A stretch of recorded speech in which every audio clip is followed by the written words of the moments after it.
Ինչ էր ասում Ալիևը, ասում էր, որ դիզվառելիքի հարցում, հա, Հայաստանը կարող է ապավինել Ադրբեջանին, ողբամ մեզ, որ մենք պիտի ապավինենք մի երկրի, որը ցանկացած պահի կարող է այդ վինտիլները փակել եւ ցանկացած պահի կարող է դրա դիմաց հերթական ինչ-որ բան պահանջել։ Մենք հիշում ենք, թե ինչպիսի դաժանագույն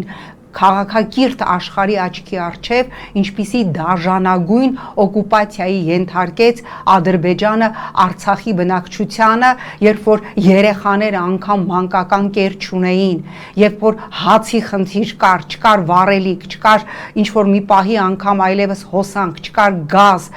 մարդիկ իրենց ընտանիք կենդանիների վրա էին տեղաշարժվում եւ ամենազարգուրելին այն է, որ երբ որ այդ հոսանքը չկար, դիահերձարաններում մորգերում դիակները չէին կարողանում սառեցնել անընդհատ մորգ բերվող դիակները եւ պատմում են մարդիկ, ովքեր այդ հիվանդանոցների դիահերձարանների մոտ էին,